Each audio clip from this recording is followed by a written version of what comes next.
اللہم صلی علی سیدنا محمد وعلی آلہ و اصحاب سیدنا محمد۔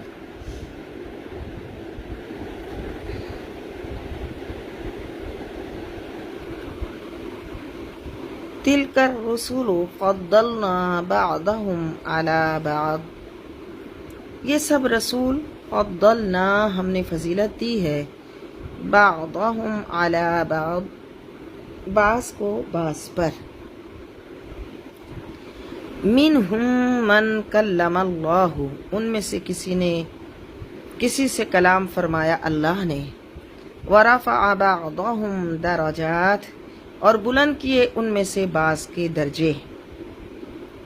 اللہ تعالیٰ کے سب رسول نفس رسالت میں اور جملہ انبیاء نفس نبوت میں برابر ہیں، لیکن فضائل و کمالات، مراتب و مقامات، معجزات و کرامات میں ایک دوسرے پر فضیلت رکھتے ہیں۔ کسی کو کسی کمال سے متصف فرمایا، کسی کو کسی دوسرے شرف سے مشرف فرمایا، لیکن ذات پاک مصطفیٰ صلی اللہ علیہ وسلم جو مظہر اتم ہے، تمام کمالات جلالیہ اور جمالیہ کی جو مراتب و کمالات دیگر انبیاء اور رسل کو ایک ایک کر کے عنایت کیے گئے تھے، وہ سب اپنی اعلیٰ ترین اور اکمل ترین صورت میں حضور کریم صلی اللہ علیہ وسلم کو عطا فرمائے گئے۔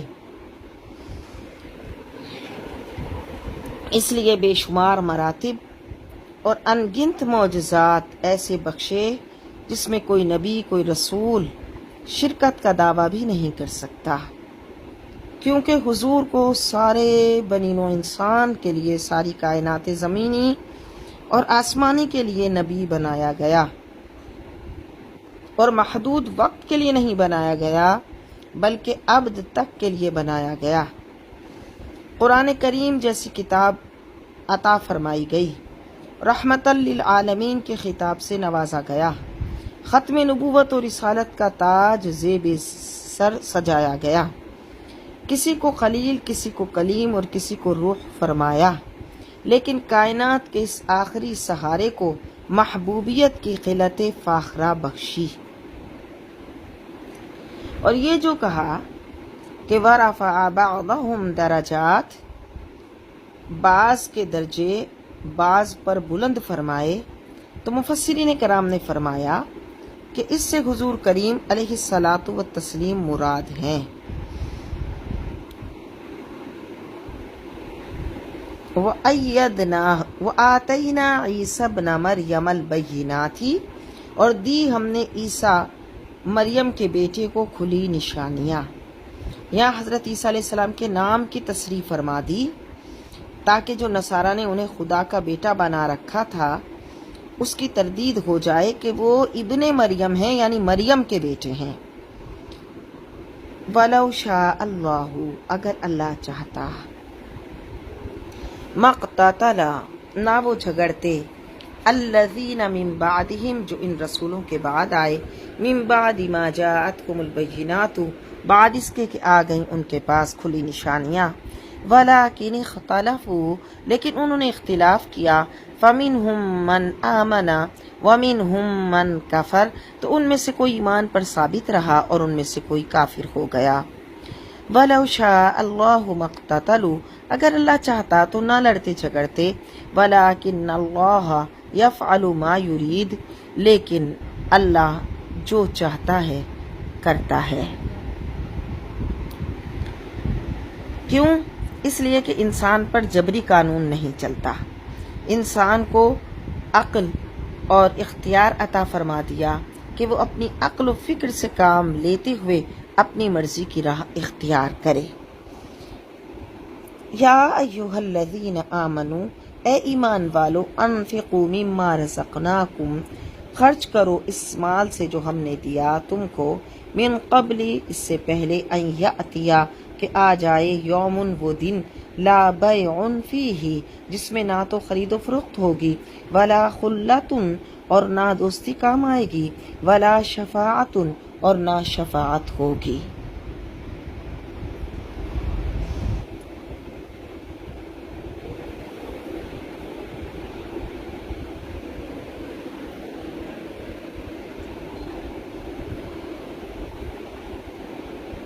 اس لیے کیا کہا گیا کہ خرچ کرو، اللہ کی راہ میں مال خرچ کرنے کی رغبت دلائی گئی کہ یہ مال و دولت جو تمہیں تمہارے رب نے عطا فرمایا ہے، جس طرح چاہو اس کو خرچ کرنے کی تمہیں مہلت دی ہے، لیکن یہ مہلت صرف اس وقت تک ہے جب تک یہ زندگی کا چراغ جلا ہوا ہے۔ جب یہ بجھ گیا تو مہلت ختم۔ پھر قیامت کا وہ دن ہوگا کہ نہ وہاں کوئی خرید و فروخت کام آئے گی، نہ کوئی دنیاوی بھائی چارہ کام آئے گا، اور نہ ہی بغیر اذن الہی کے سفارش کام دے گی۔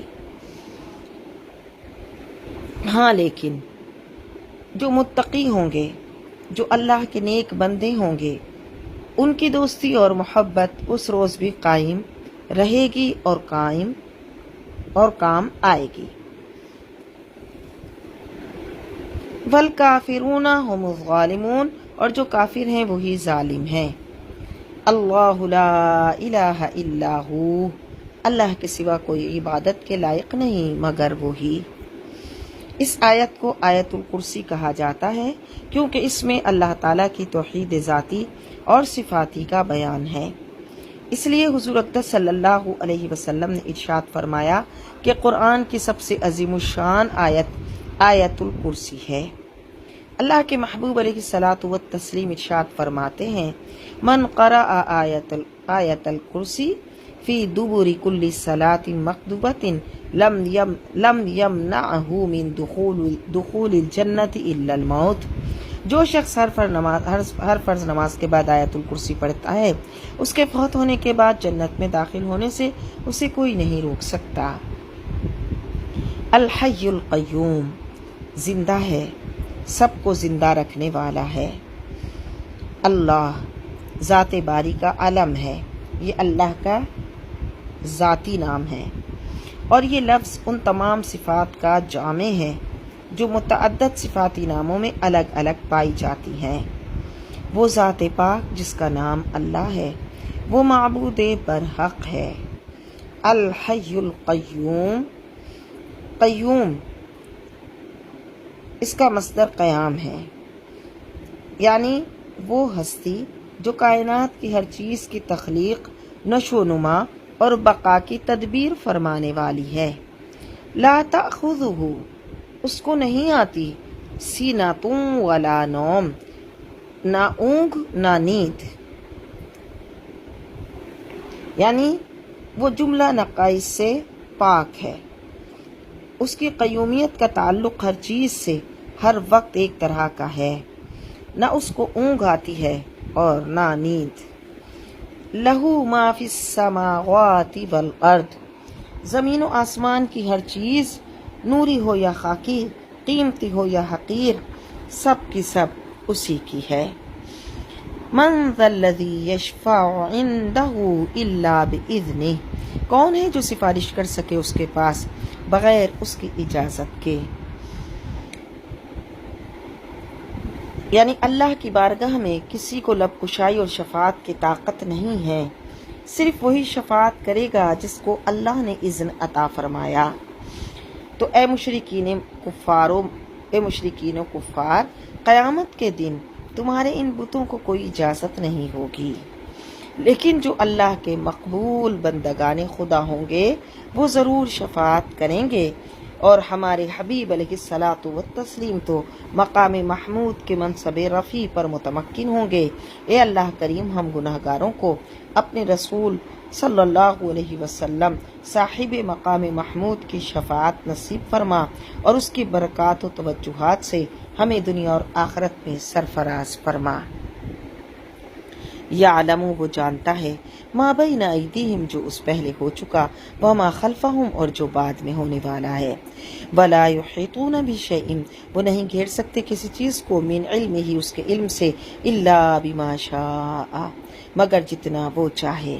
واسع، سما رکھا ہے، کرسیہ السماوات والارض، اس کی کرسی نے آسمانوں اور زمین کو۔ علامہ قرطبی رحمۃ اللہ علیہ فرماتے ہیں کہ کرسی کی وسعت و فراخی کے سامنے 7 آسمان یوں معلوم ہوتے ہیں جیسے ایک وسیع صحرا میں ایک کوئی چھوٹی سی چیز پڑی ہو۔ اور یہاں اس سے مراد حضرت ابن عباس رضی اللہ تعالیٰ عنہ نے فرمایا کہ کرسیہ سے مراد اس کا علم ہے، وَلَا يَئُودُهُ حِفْظُهُمَا نہیں تھکاتی اسے زمین و آسمان کی حفاظت، وَهُوَ الْعَلِيُّ الْعَظِيمُ اور وہی ہے سب سے بلند عظمت والا۔ لا اکراہ فی الدین کوئی زبردستی نہیں دین میں، یعنی اسلام میں داخل ہونے پر کوئی زبردستی نہیں ہے، انسان کی اپنی خواہش اور پسند ہے کہ اگر وہ اسلام قبول کرتا ہے، ہاں لیکن جب وہ اسلام قبول کر لے گا تو پھر اسلام کے اصول اور قوانین پر اس کو عمل کرنا ہوگا، اور وہ اس آیت کریمہ میں زبردستی والے تحت میں داخل نہیں ہے، کیونکہ اس نے اپنی خوشی سے دین اسلام کو قبول کیا ہے، لہٰذا جب دین اسلام کو قبول کیا ہے تو اس کے اصول اور اس کے قوانین پر بھی خوشی سے اس کو عمل کرنا ہوگا۔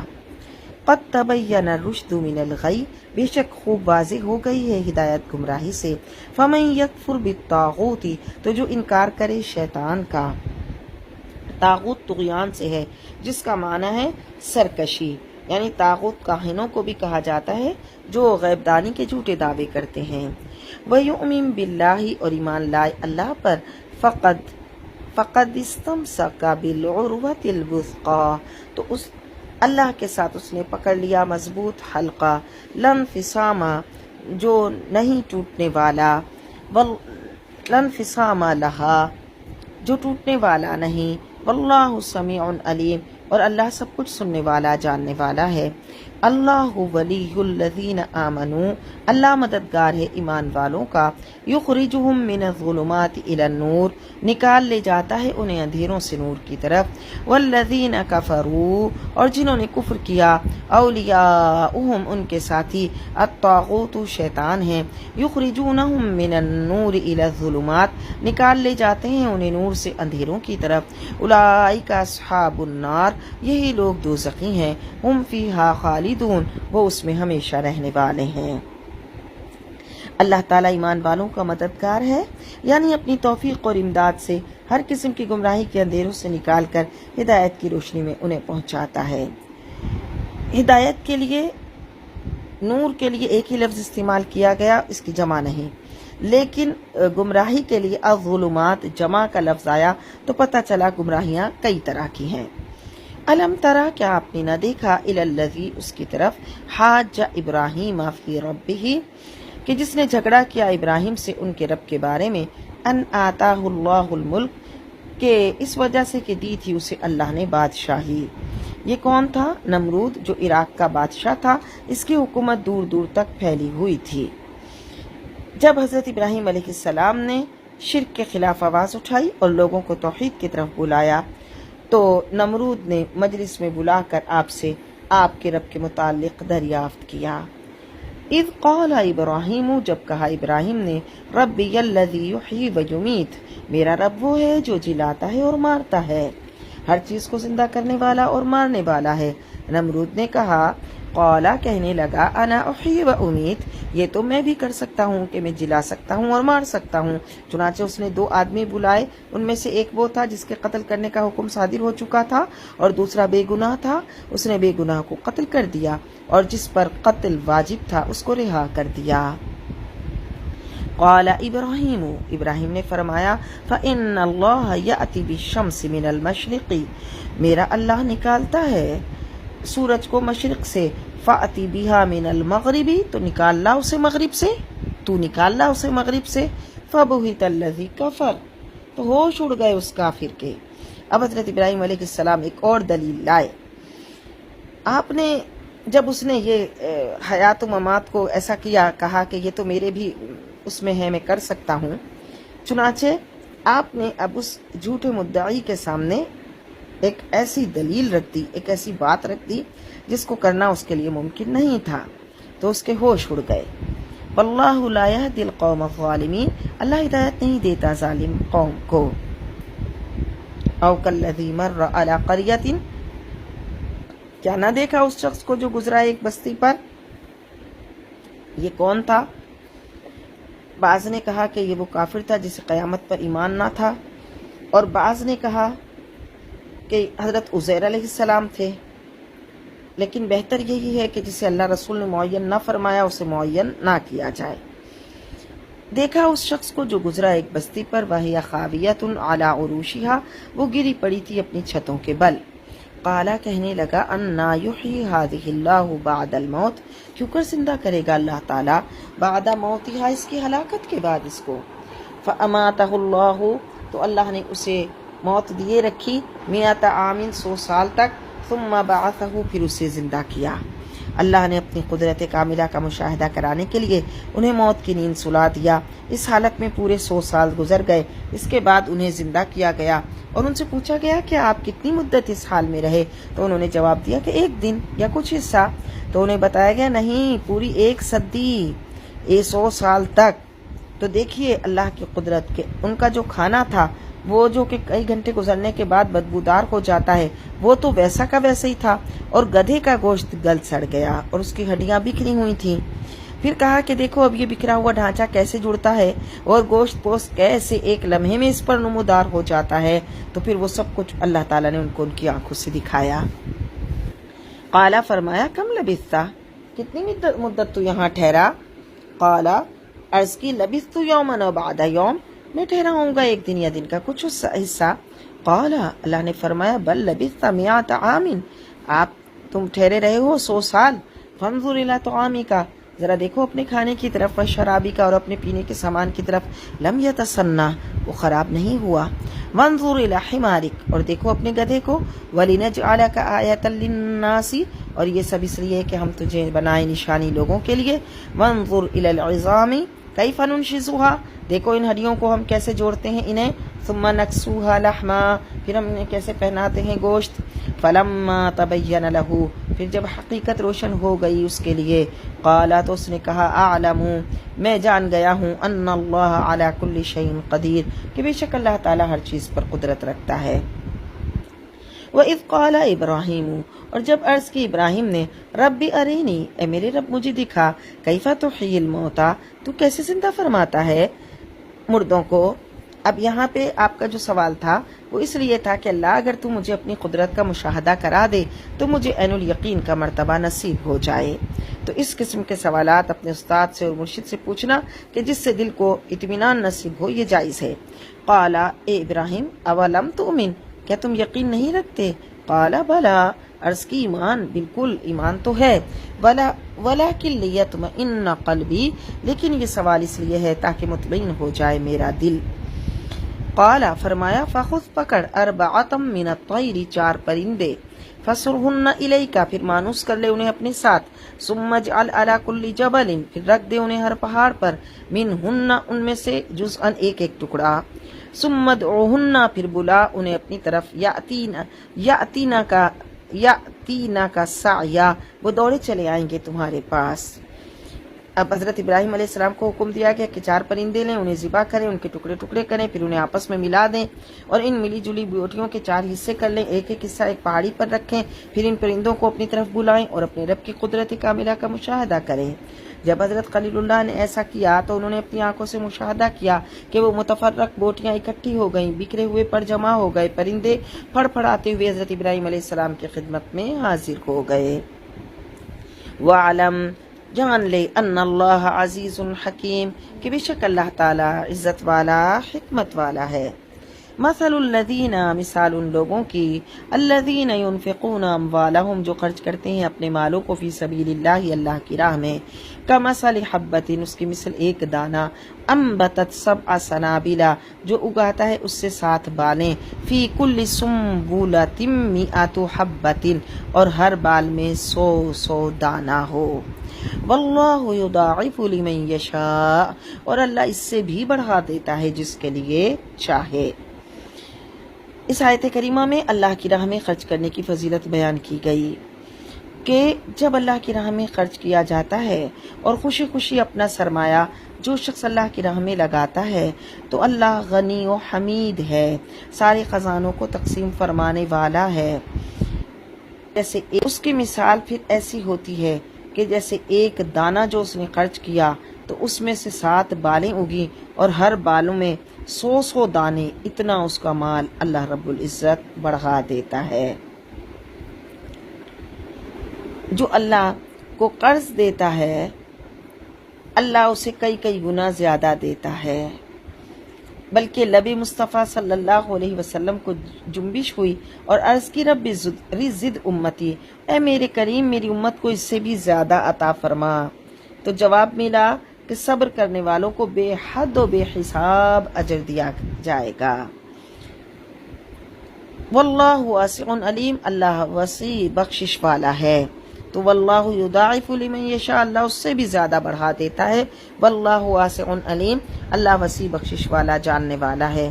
الذین ينفقون اموالهم فی سبیل اللہ، جو لوگ خرچ کرتے ہیں اپنے مال اللہ کی راہ میں، ثم لا يتبعون ما انفقوا منا ولا اذى، اور جو خرچ کر کے اس کے پیچھے نہ احسان جتاتے ہیں نہ دکھ دیتے ہیں، لہم اجرہم عند ربہم، ان کے لیے ثواب ہے ان کے رب کے پاس۔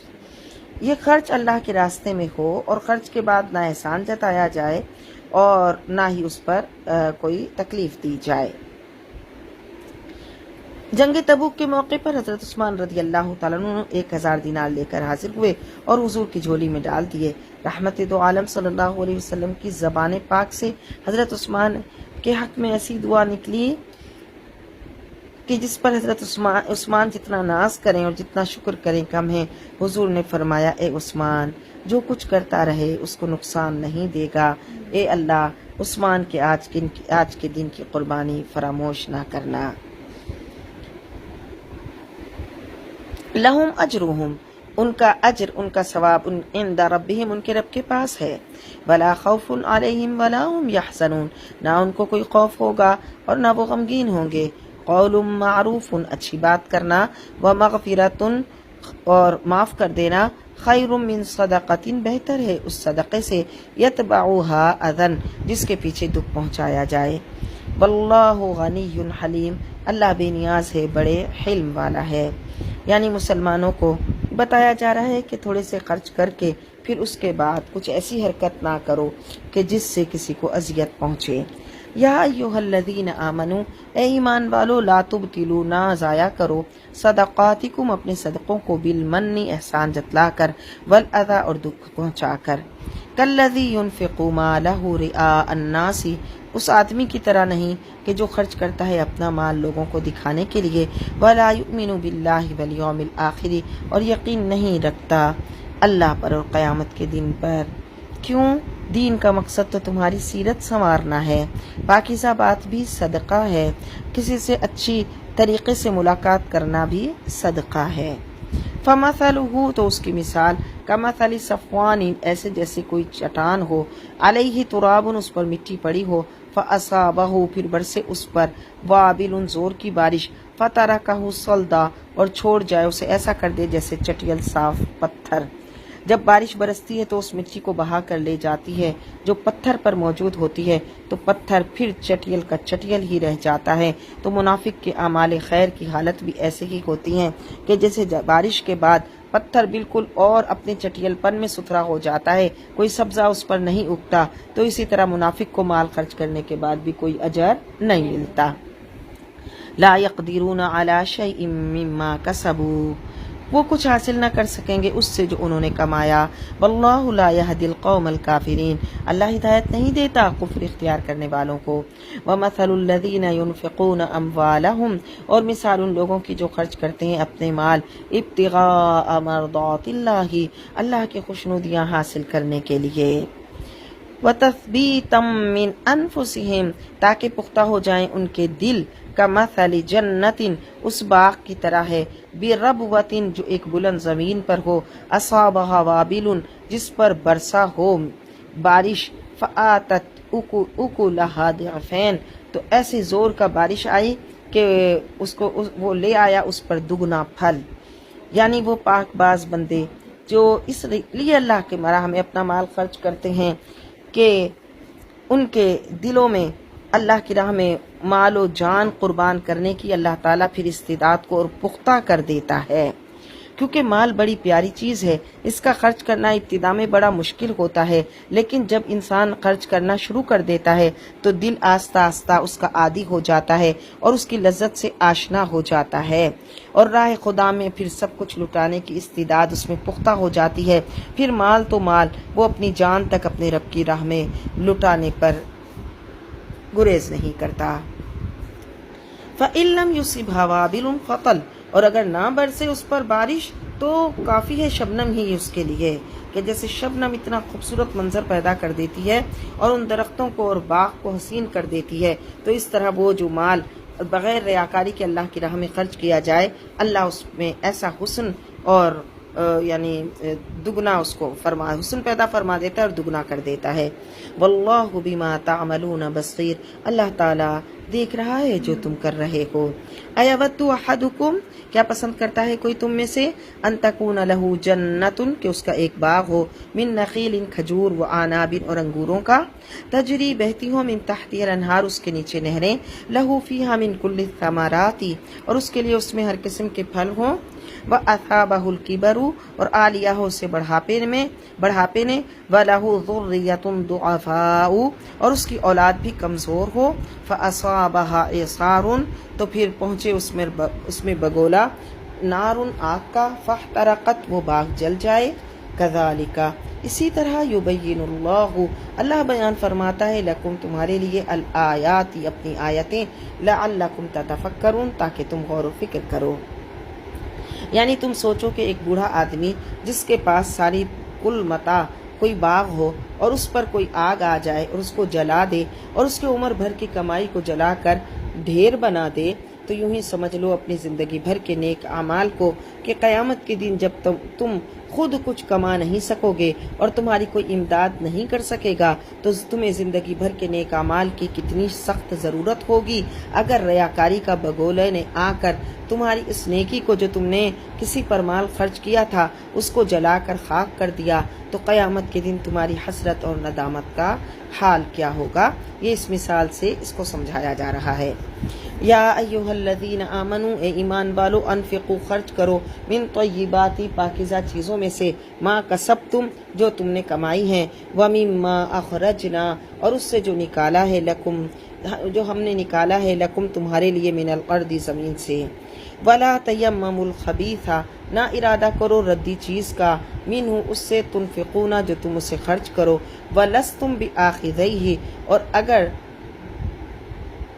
تمہیں کوئی ردی چیز دے تو تم نہ لو، الا ان تغمضوا، مگر چشم پوشی کر لو، فیہ، اس میں، وَاعْلَمُوا، اور خوب جان لو، ان اللہ غنی حمید، کہ اللہ غنی ہے، ہر تعریف کے لائق ہے۔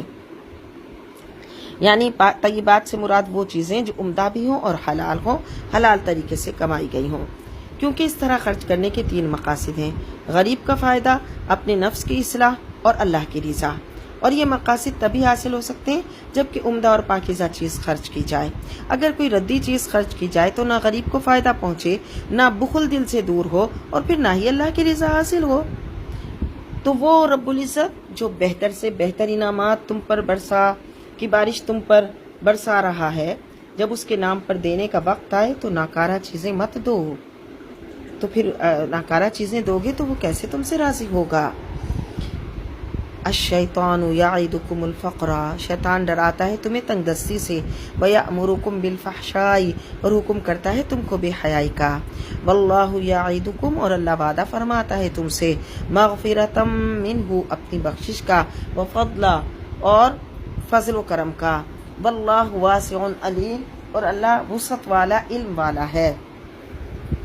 یؤتی الحکمت، عطا فرماتا ہے دانائی، من یشاء، جسے چاہے، ومن یؤت الحکمت، اور جسے عطا کی گئی حکمت و دانائی، فقد اوتی خیرا کثیرا، تو یقیناً اسے دی گئی بہت ہی بھلائی۔ وما یذکر الا اولو الالباب، اور نہیں نصیحت قبول کرتے مگر عقل مند۔ وما انفقتم من نفقۃ، اور جو تم خرچ کرتے ہو، او نذرتم، یا منت مانتے ہو، من نظر کسی نظر سے فإن اللہ یعلمہ تو بے شک اللہ اسے جانتا ہے وما للظالمین من انصار اور نہیں ہے ظالموں کے لیے کوئی مددگار۔ نظر ایسی عبادت کو کہتے ہیں جو بندہ اپنے اوپر خود لازم کرتا ہے اور وہ عبادت اس کے اوپر واجب نہیں ہوتی۔ نظر اللہ کے لیے ہوتی ہے اور یہ جائز ہے کہ اللہ کے لیے نظر مانے۔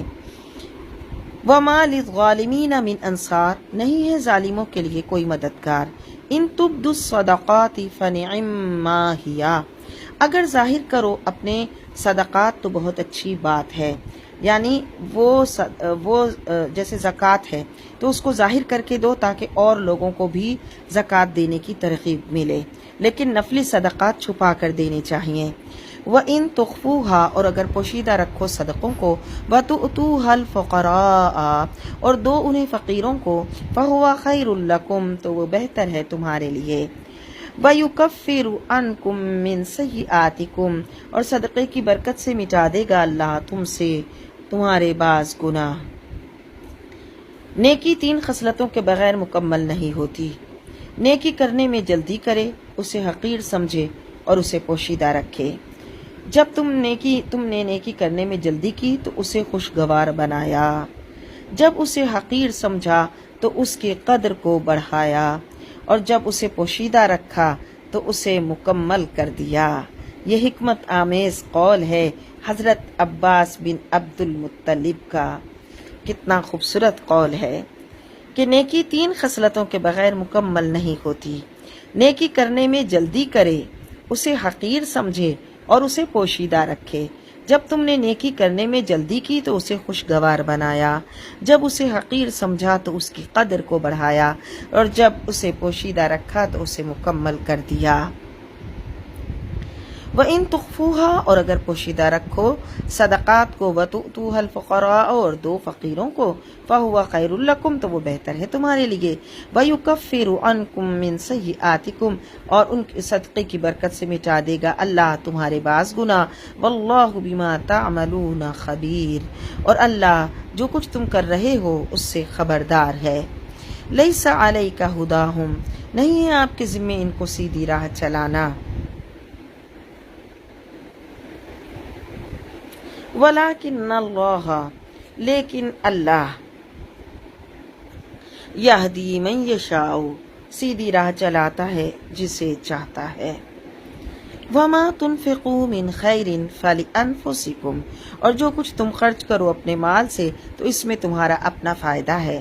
وَمَا تُنْفِقُونَ اور تم خرچ نہیں کرتے الا سوائے ابتغاء وجہ اللہ سوائے اللہ کی رضا طلبی کے۔ وَمَا تُنْفِقُوا مِنْ خَيْرٍ اور جو کچھ تم خرچ کرو گے اپنے مال سے یوفَّ إِلَيْكُمْ پورا ادا کر دیا جائے گا تمہیں، پورا دیا جائے گا تمہیں۔ وَأَنْتُمْ لَا تُظْلَمُونَ اور تم پر ظلم نہیں کیا جائے گا۔ لِلْفُقَرَاء ان فقیروں کے لیے الَّذِينَ اُحْصِرُوا فِي سَبِيلِ اللَّهِ جو روکے گئے اللہ کی راہ میں، یعنی فقر و تنگ دستی کے باوجود عزت نفس اور خودداری کا وہ عالم کہ وہ کسی کے سامنے ہاتھ نہیں پھیلاتے، ایسے فقراء۔ اور ان میں سے پہلے وہ تھے جو اصحاب صفہ تھے جنہوں نے اللہ کے دین سیکھنے کے لیے خود کو وقف کر دیا تھا۔ لا یستطیعون انہیں فرصت نہیں ملتی ضربا فی الارض یعنی روزی کمانے کی اور زمین میں چلنے پھرنے کی۔ یحسبهم الجاہل اغنیاء من التعفف انہیں ناواقف مالدار خیال کرتے ہیں اس وجہ سے کہ وہ سوال کرنے سے بچتے ہیں۔ تعرفهم بسیماہم اے حبیب آپ پہچانتے ہیں انہیں ان کی صورت سے۔ لا یسألون الناس الحافا اور وہ نہیں مانگتے لوگوں سے لپٹ کر، یعنی زبردستی وہ لوگوں سے کچھ نہیں مانگتے۔